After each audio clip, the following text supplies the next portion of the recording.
సంవత్సరాలు పోతే 3570 సంవత్సరాలు. 3570 సంవత్సరముల యొక్క కార్యాచరణ ఎంతవరకు? ఆదాము దగ్గర నుంచి మలాకి వరకు, ఆది కాండం నుంచి మలాకి వరకు. ఇది న్యూమరికల్గా అంటే సంఖ్యాపరంగా మనం ఎలా అర్థం చేసుకోవాలి? ఓహో, మనం ఇప్పుడున్నటువంటిది 2025. 2025 ఏడి యానో డోమిని అంటాము. క్రీస్తు తర్వాత ఉన్నటువంటి కాలము 2025 అన్నాము. ఇది న్యూమరాలజీలో వచ్చేటువంటి పాయింట్. అర్థమవుతుందా? వింటున్నావా? ఏ సంవత్సరం ఇది? 2025. అప్పుడు 2025 అని అంటే పాత నిబంధన ఆదాము దగ్గర స్టార్ట్ అయినటువంటిది, ఆదాము దగ్గర నుండి మలాకి వరకు ఎన్ని సంవత్సరాలు నడిచినాయి అని చెప్పాను? 1570 సంవత్సరాలు. ఇప్పుడు ఎన్ని సంవత్సరాలు అయింది? క్రీస్తు తర్వాత 2025 సంవత్సరాలు అయింది. ఇది క్రీస్తు పూర్వం నుంచి. ఇప్పుడు క్రీస్తు తర్వాత 2025 మొత్తం ఎన్ని సంవత్సరాలు అయిందండి?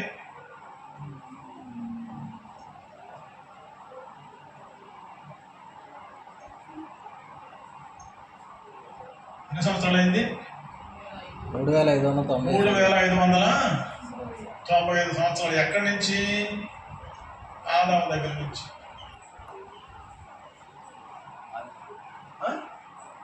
ఆదాము దగ్గర నుంచి మలాకి వరకు. మలాకి వరకు 1570 సంవత్సరాలే కదా మలాకి వరకు. ఇప్పుడు క్రీస్తు తర్వాత 2025 సంవత్సరాలు జరిగింది కదా మొత్తం. క్రీస్తు పూర్వము 4000 సంవత్సరాలు. Okay, correct. 3570 చెప్పారు కదా. 3570 ఇక్కడ ఇప్పుడు 1570 కదా. 1570 ఇది ఎక్కడి నుంచి? క్రీస్తు పూర్వం 4000 సంవత్సరాల నుంచి 430 సంవత్సరాల తర్వాత 3570 చెప్పారు. 3595 కదా. అది కాదండి, మొత్తం మీరు టోటల్ చేశారు. పైన 4000 సంవత్సరాల నుంచి 430 సంవత్సరాల వరకు. 4000 సంవత్సరాల నుంచి 430 సంవత్సరాల వరకు. 430 సంవత్సరాల వరకు ఎంత అయింది? ఎంత మిగిలింది? డిఫరెన్స్ ఎంత? 1570. 3570 అని చెప్పారు. అక్కడికి రండి. 3570 అంతే. 3570.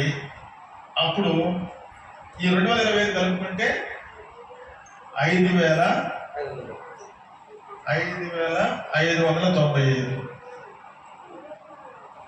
ఇస్సాకు బాగా గమనిస్తున్నాడయ్యా. 5575 సంవత్సరాలు. ఎక్కడి నుంచి ఎక్కడి దాకా?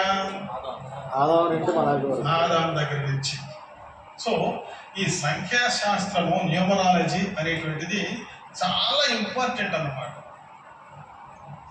మరి యేసు ప్రభు 2వ రకాల రాబోతున్నాడు అనేటువంటిది మనకు ప్రవచనాలు ఉన్నాయి కదా. మొదటి దశకు రాసిన పత్రిక 4వ అధ్యాయంలో చూస్తున్నాము. ఆయన మధ్యాకాశంలో మేఘారుడై రాబోతున్నాడు అని దేవుని యొక్క వాక్యం సెలవిస్తుంది కదా. అది ఎప్పుడు వస్తాడో మనకు తెలియదు.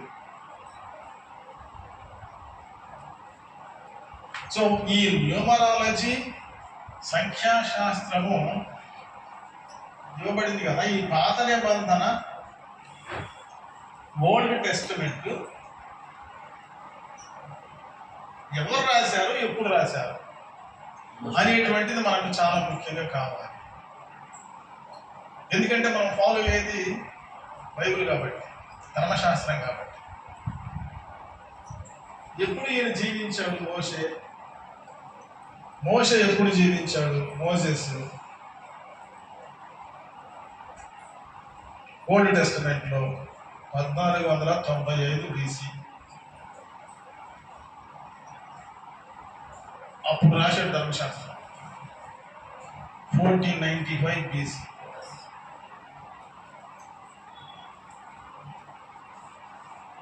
దీన్ని ఓల్డ్ టెస్టిమెంట్ ని ఎక్కడ పెట్టారు?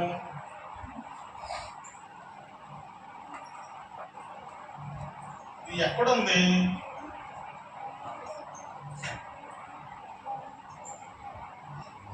ఎక్కడ ఉంది? 1490 సంవత్సరాల నుంచి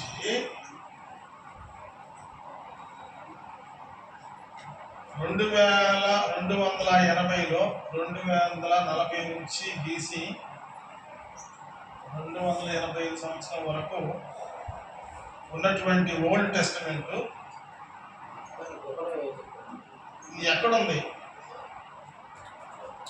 ఆ గుహలు ఎవరు పెట్టారు? న్యూమరాలజీ, సంఖ్యాశాస్త్రం అంటే ఇదే. రీసెర్చ్ చేయాలి. దీనిని ఏ భాషలో రాశారు? మోషే ఏ భాషలో రాశాడు? ఆ లిపి ఏ లిపిలో రాశాడు? హీబ్రూలో రాశాడు. హీబ్రూని పుట్టాడు కాబట్టి హీబ్రూ భాషను చెప్తున్నాను. అంతకు ముందు ఆదాము దగ్గర నుంచి ఉన్నటువంటి దేవుడు ఏ భాషలో మాట్లాడాడు?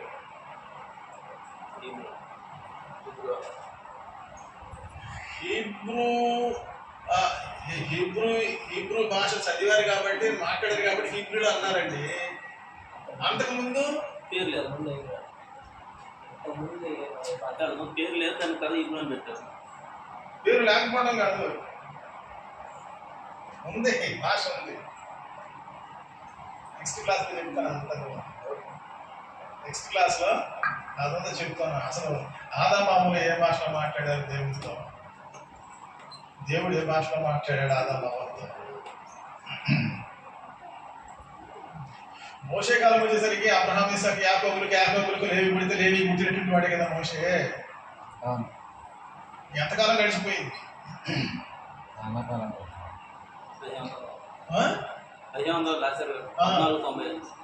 మరి ఈ ఇంతకాలము దేవుడు ఏ భాషలో మాట్లాడాడు?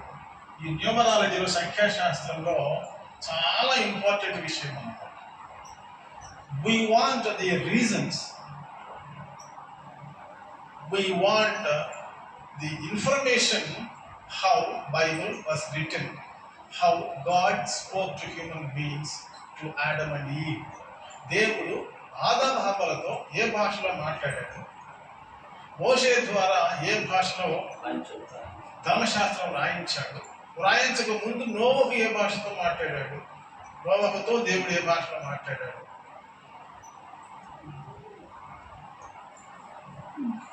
మౌలికముగానే వచ్చింది ధర్మశాస్త్రం అని చెబుతున్నారు పండితులు, వేద పండితులు, బైబిల్ పండితులు. ఈ మౌఖికముగా వచ్చినటువంటి దానిని ఎలాగూ వాళ్ళు గ్రంథస్థులు చేశారు. మీరు పరీక్షలు రాసేటప్పుడు చదువుతారు కదా, కంఠోపాఠం చేస్తారు. 1, 2, 3, 10, 15 సార్లు చదివితే కానీ గుర్తుంటుంది.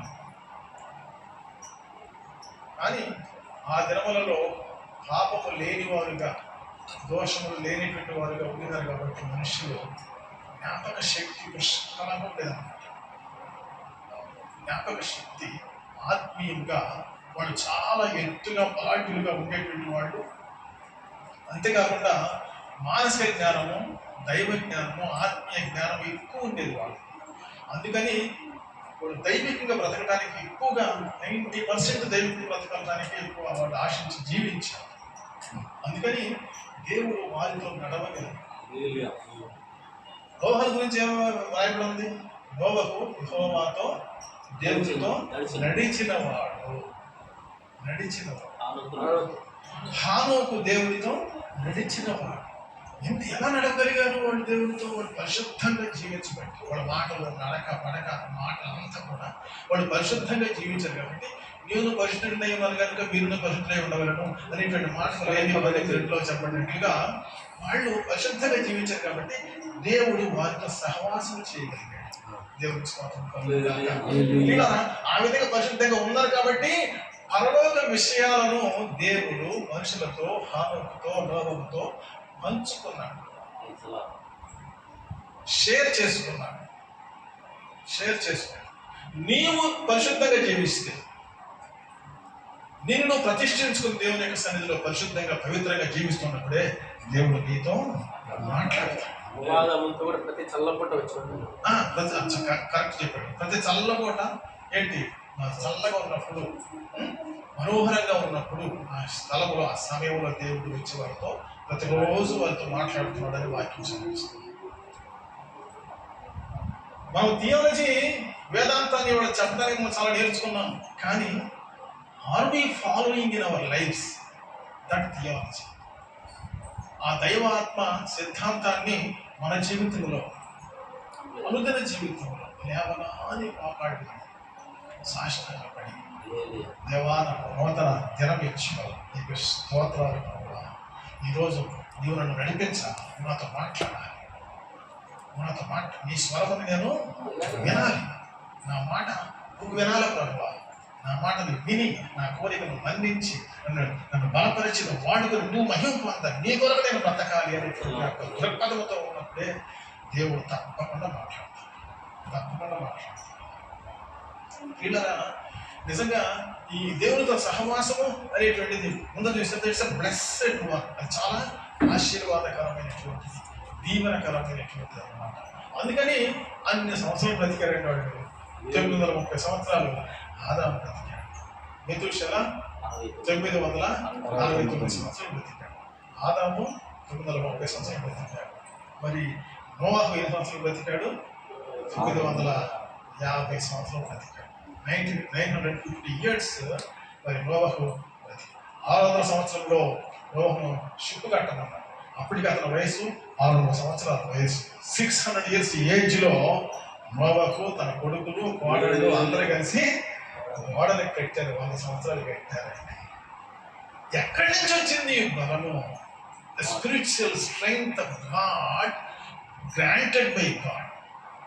నీవు దేవునితో సహవాసం చేసి ఆయనతో మాట్లాడేటప్పుడు, ప్రార్థన చేసేటప్పుడు, వాక్యం చదివి ధ్యానించేటప్పుడే మనకు అర్థం కాదు ఆత్మీయమైన బలమే ఎలా వస్తుందో మనకు తెలియదు, కానీ వస్తుంది. ఆ సంకల్పాన్ని నువ్వు కలిగి ఉండాలి. ఆ సంకల్పం, that notion, that idea, that desire, ఆశ నీ హృదయంలో కలిగి ఉన్నప్పుడే దేవుడు నిన్ను తృప్తిపరుస్తాడు. దేవుడు నీతో సహవాసం చేస్తాడు, నీతో నడుస్తాడు, నీతో మాట్లాడతాడు. ఏంటి పెద్ద సంఘంలోకి రమ్మన్నారు, వాకింగ్ చెప్పమన్నారు, నలుగురే ఉన్నారు ఏంటి? ఈ నలుగురికి పోయి నేను ఎంతో పెద్ద పూజ సభలో మాట్లాడాను, ఇక్కడికి నలుగురు నేను వాక్యం చెప్పాలా? ఈ ప్రసంగం ఏంటి? మైక్ సెట్ లేదు, ఏమీ లేదు, కరెంట్ లేదు, ఏమీ లేదు అని ఆ ఒక్కడి కోసమే దేవుడు నిన్ను పిలిచాడు. ఒక్కడి కోసం దేవుడు నిన్ను పంపించాడు. నేను అతనితోనే మాట్లాడాలి. అతనితోనే దివంగత కీర్తిశేషులు ఏబులయ్య గారు, నాకు ఏబుల్ గారికి, ఇంకొక అతనికి, నాకు నోబులు కేజీపీ చంద్రబాబు, ముగ్గురిని కూర్చోబెట్టుకొని 2 గంటల సేపు వాకింగ్ చెప్పాడు. కింద కూర్చోబెట్టుకొని 2 గంటల సేపు వాకింగ్ బోధించాడు. నాకు మోకాళ్ళు కూడా పడుతుంది. ఈ మాస్టర్ గారు ఏంటి బాబు అదండు, ఈ బైబిల్ క్లాస్ ఏంటి బాబు, ఈ తిమోతిని గురించి చెప్తాడు, తీతుని గురించి చెప్తాడు, ఫిలోమోని గురించి చెప్తాడు, పౌలు గురించి చెప్తాడు, సౌలు గురించి చెప్తాడు, ఈ మాకెందుకు రా బాబు అని చెప్పేసి మేము విసుగుపుట్టేదాము. But even today I don't forget about it. ఈ రోజు కూడా 1966లో చెప్పినటువంటి వాక్యాన్ని ఇప్పుడు 2025 సంవత్సరంలో కూడా ఆయన చెప్పినటువంటి వాక్యం అదే ఇప్పటికి మరువలేనటువంటి వాక్యం. ఎవరి గురించి చెప్పాడు? కాదు, పౌలు మేడగదిలో వాక్యం చెప్తుంటే వాడు ఎవడో నిద్రపోతాం ఐదుగురి గురించి చెప్పాడు. ఐదుగురి గురించి 2 గంటల సేపు వాక్యం చెప్పాడు. ఆడెవడో కిటికీలో పడి నిద్రపోయాడు గురించి ఈయన వాక్యం చెప్తాడేంట్రా బాబు మాకు అని అంటే ఎలా నిద్రపోయాడని చెప్పాడు. వాడు ఎలా నిద్రపోయాడంటే జోగి ఎలా వచ్చాడు, జోగి నిద్రలోకి జోగి జారి గాఢ నిద్రలోకి వెళ్ళడం అయిపోతుంది. ఈ నిద్ర అనేది ఎలా వస్తుంది, శరీరంలో ఎలా వస్తుంది, మనసులో ఎలా వస్తుంది, ఇది శరీరంలోకి వచ్చినప్పుడు ఎలా జోగి అనేటువంటిది ఎలా వస్తుంది, ఆ తర్వాత మనుషుడు ఎలాగో కళ్ళు పూసుకుంటాడు, అరమొట్టు కలుడుతో వింటా ఉంటారు చాలామంది, నిద్రపోతనే వాక్యం వింటూ ఉంటారు. దీనిని ఏమంటారు, నిద్ర మత్తులోకి వెళ్ళిపోతారు. ఈ నిద్ర మత్తులోకి వెళ్ళిన తర్వాత గాఢ నిద్రలోకి వెళ్ళిపోతారు. అప్పుడు కింద పడుకొని మరిచి నిద్రపోతూ ఉంటారు. స్పిరిచువల్ స్లీప్ గురించి చెప్పాడు అనమాట ఆయన మాకు. ఇప్పుడు కూడా మర్చిపోలేకపోతున్నాను.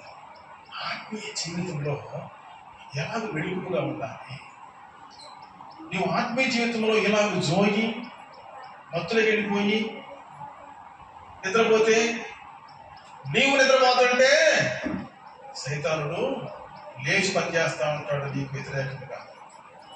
ఎలాగూ అంటే యోన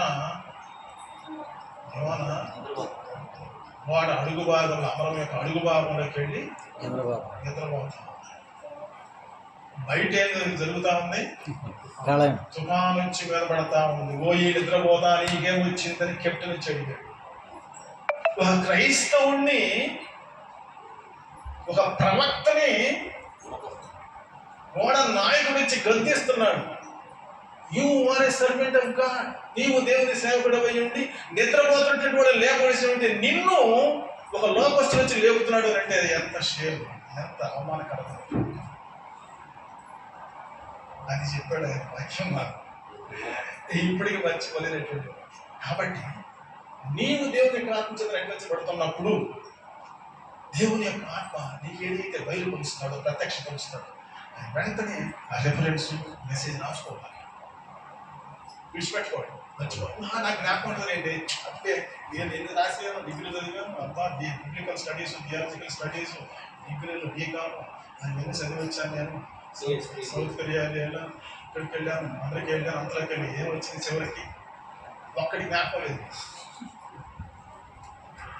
ఏ రోజున ఏం చెప్పాడు వాక్యం అని అంటే రాసుకున్నాను సార్, చూడాలి సార్ అంటారు. ఎక్కడ రాసేవాడు ఆ పుస్తకమే కనపడదు ఏంటి, ఆ రెఫరెన్స్లో దొరకదు అనమాట. నువ్వు సపోర్ట్ తీసావంటే నేను రాసిన పుస్తకాలు కూడా మొత్తం ఉన్నాయి.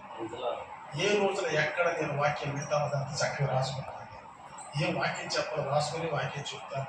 నాకు ఏదో అంత జ్ఞాపకం ఉంది అని చెప్పేసి నేను సెల్ఫ్గా నేను బిలీవ్ చేసుకున్నాను అనుకోండి, దాంట్లో మనం మోసపోతాం. చెప్పవలసింది చెప్పకుండా, చెప్పకూడదని మనం చేసుకునే పరిస్థితులకు వెళ్ళిపోతాం. చాలా జాగ్రత్తగా ఉంది. అందుకని ఇప్పటికి కూడా నేను ఇదంతా రాసుకొని నేను చెప్తూ ఉంటాను అన్నమాట దేవుని యొక్క వాక్యం. అలాగే మీరు కూడా సేవ చేసేటప్పుడు ఏ సంఘానికి వెళ్తున్నారు, ఆ సంఘం యొక్క పాస్టర్ ఎవరు, విశ్వాసులు ఎవరు, స్థలం ఎక్కడ ఉంది, ఇవన్నీ కూడా ముందుగా నోట్ చేసుకోవాలి. మరికొరకు ప్రార్థనలు పెట్టాలి. ఆ తర్వాత ఏం మెసేజ్ ఇస్తాడో దేవుడు తీసుకోవాలి, అది రాసుకోవాలి. రాసుకున్న తర్వాత యేసుక్రీస్తు ప్రభు ఎలా ఉపమానాలు చెప్పాడో, ఉపమానాలు కూడా మనం కొన్ని ఉదాహరించి వాక్యం బోధించడానికి మనము ఆ పాయింట్ రాసుకోవాలన్నమాట. మార్మన్స్ కోసం, బాప్తిసం కోసం, పరిశుద్ధాత్మ పొందడం కోసం, స్వార్థ బోధించడం కోసం, సంఘం కట్టడం కోసం, పెళ్లి చేయడం కోసం, ఇవన్నీ డిఫరెంట్ ఐటమ్స్ ఉంటాయి కదా. దానికి కావాల్సినవి కూడా ప్రిఫరెన్స్ రాసుకోవాలి. దానికి కావాల్సిన ఉపమానములు కూడా మన దగ్గర నాకు తెలిసిన ఉపమానాలు చెప్తానంటే అని అనుకుంటుంది. అక్కడికి వెళ్ళేసరికి ఆడియన్స్ని చూడగానే మనంతా మర్చిపోయి అసలు తీయాల్సినటువంటి సబ్జెక్ట్ తీయకుండా ఏదో మాట్లాడి ఏదో ప్రశ్న వేస్తాడు. ఆ ప్రశ్న వీడు నన్ను ఇక్కడ అడిగాడు, వాడిని ఇక్కడ కనపడ్డాడు, నేను బస్సు ఎక్కాను, దిగాను, అక్కడ పడుకున్నాను, ఇక్కడ లేచిన, ఇక్కడ అన్నం తిన్నాను, అట్లా కాఫీ ఇచ్చాడు, టీ ఇచ్చాడు, ఇవి చెప్తూ ఉంటారు ఈ సర్మన్స్లో. అసలు నిజంగా సైతనుడు ఎలాగో డీవియేషన్ చేసేస్తాడంటే ఒక పాస్టర్ని నేను చాలా అనుభవించాను. అందుకని చెప్తున్నాను మీకు, అందుకే చెప్తున్నాను. ముందు సాక్ష్యం చెప్పాలి, 5 minutes రక్షణ సాక్ష్యం చెప్పాలి. ఆ తర్వాత ఏదైతే ప్రభు వాక్యం చెప్తాం కూడా జాగ్రత్తగా రాసుకొని ఆ రిఫరెన్స్ తీసుకొని చక్కగా మనము చెప్పాలి. ఆ రిఫరెన్స్ తీసుకున్న తర్వాత ఏ ఉపమానం చెప్పమన్నాడో ఉపమానం దగ్గర తీసి పెట్టుకోవాలి. తప్పిన పనులు చెప్పమన్నాడు. అది రాసుకోవాలి. 15వ అధ్యాయం లోకాసు వార్త 18వ వచనం రాసుకోవాలన్నమాట. రాసుకొని మనం అక్కడ చెప్పాలి. మైక్ చెప్పి ప్రజెంట్ చేయాలన్నమాట. ప్రజెంట్ చేసేటప్పుడు లోకాసు వార్త చెప్తా ఉంటాం కానీ అసలు రెఫరెన్స్ చెప్పను. లోకాసు వార్త ఏ అధ్యాయం అని చెప్పి 15వ అధ్యాయం చెప్పినప్పుడు ఏ వచనమని చెప్పాలి కదా. అది జ్ఞానం పెట్టుకోవాలన్నమాట. స్వార్థికుడు మాదకుడు వాక్యం చెప్పేటప్పుడు కరెక్ట్గా పర్ఫెక్ట్గా వాక్యం చెప్తూ ఉంటే అసలు ఫ్లూయెన్సీ ఎలా వస్తుందంటే అప్పుడు దేవుని యొక్క ఆత్మ అందుకుంటాడు. నీకు దేవుని యొక్క వాక్యం నీకు జ్ఞాపకం ఉంటుంది, ఎదురు పుస్తకం ఉంటుంది. దేవుని యొక్క వాక్యం చెప్పేటప్పుడు ఏం చేస్తాడంటే ఆత్మ యొక్క పరిశుద్ధాత్మని ఆవరిస్తాడు. అప్పుడు నువ్వు బలంగా చెప్పడానికి శక్తివంతులవుతావు అన్నమాట. దేవుని యొక్క నామము మహిమపరచాలి. దేవుని నామము మహిమపరచాలి. So close this session now. ప్రార్థన చేసుకుందాం.